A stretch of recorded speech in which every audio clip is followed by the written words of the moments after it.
नमस्कार दोस्तों, स्वागत है हमारी नई वीडियो में।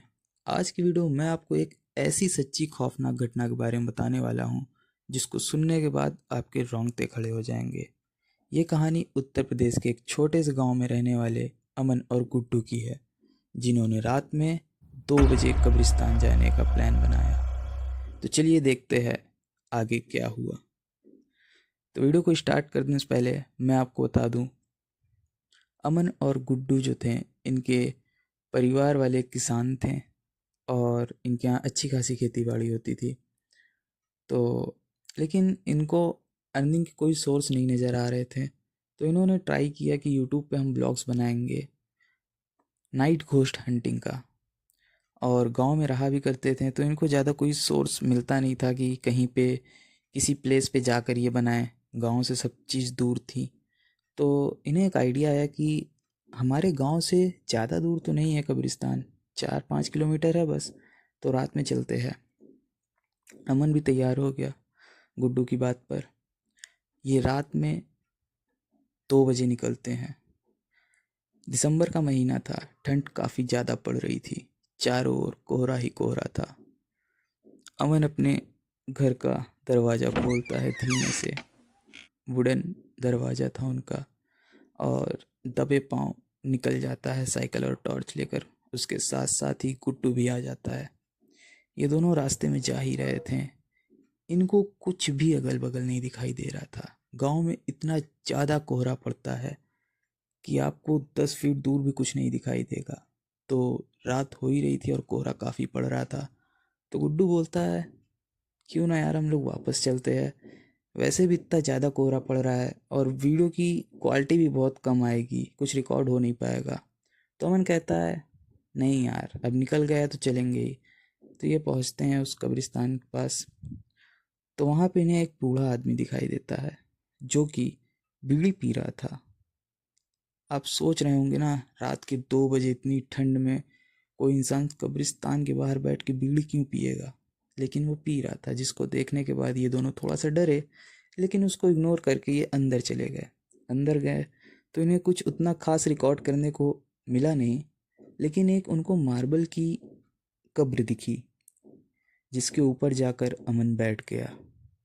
और उसके बाद जो हुआ वो उससे ज़्यादा खतरनाक था। अमन ने कहा कि आज मैं वो सारे मिथ मिटा दूंगा जो कहते हैं कि इत्र लगाने से भूत हमें पकड़ता है। उसने 2-3 शीशी निकाली इत्र की और अपने ऊपर छिड़क लिया और उस कब्र के ऊपर भी डाल दी चारों तरफ। और उसके बाद जोर जोर से हंसने लगा। गुड्डू ये सब रिकॉर्ड कर रहा था।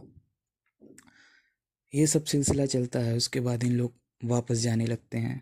अमन कहता है, यार कुछ रिकॉर्ड नहीं हुआ, अच्छी वीडियोस भी नहीं आई, इसी को डाल देंगे, भी बहुत दिन से वीडियो भी नहीं गई है। तो गुड्डू भी कहता है ठीक है। लेकिन अचानक से जब ये वापस लौट रहे थे, इनका टॉर्च की लाइट जो थी वो बंद हो गई और पीछे से आवाज आती है, अमन पूरी तरह से कांप जाता है। उसकी बॉडी एकदम फ्रीज हो जाती है।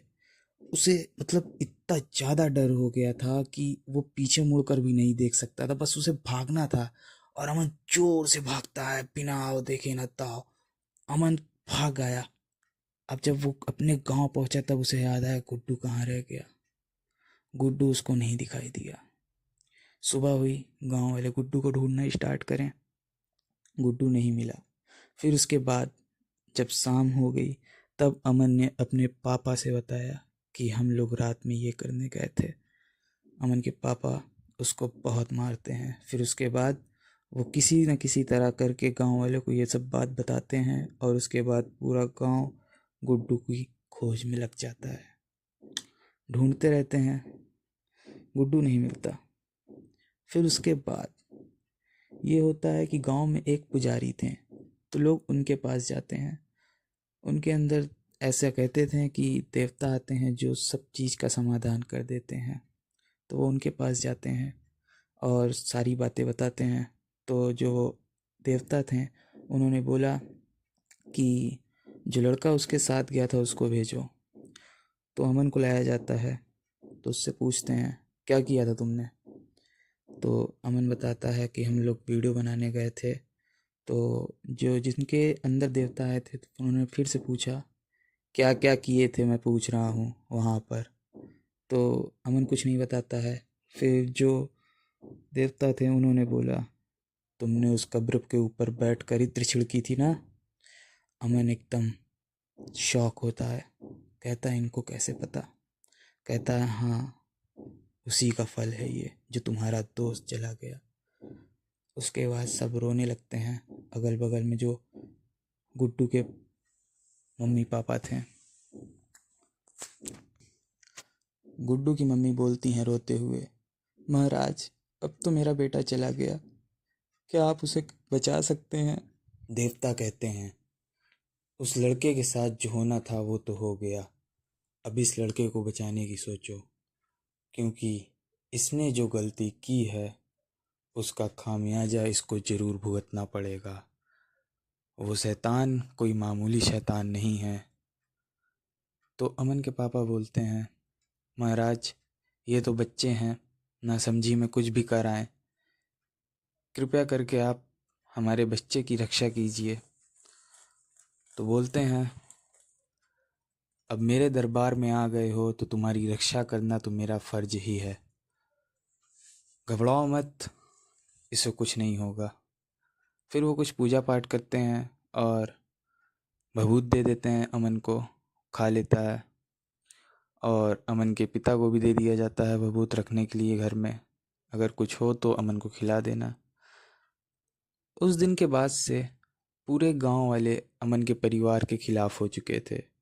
समय बीतता गया, अमन की तबीयत अब धीरे धीरे खराब होना स्टार्ट हो चुकी थी।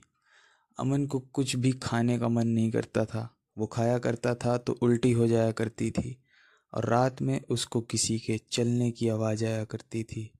कभी कभी उसको लगता था जैसे कोई उसका गला दबा रहा हो, लेकिन वो ये सब कुछ नहीं बता रहा था।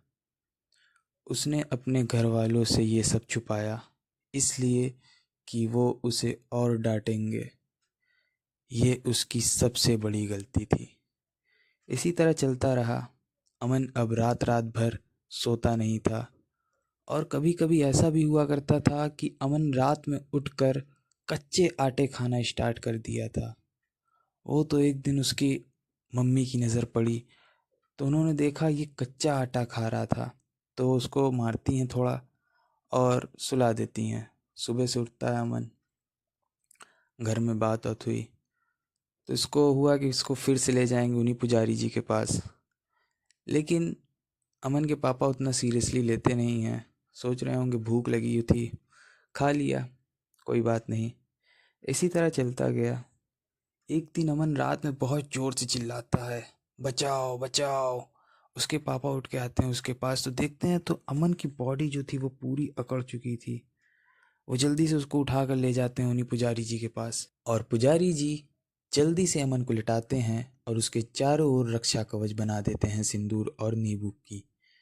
उसके बाद वो कहते हैं अमन के पापा से, जितनी भी जल्दी हो सके तुम अपने घर की मिट्टी लेकर आओ। अमन के पापा दौड़ते हुए जाते हैं और मिट्टी लेकर आते हैं।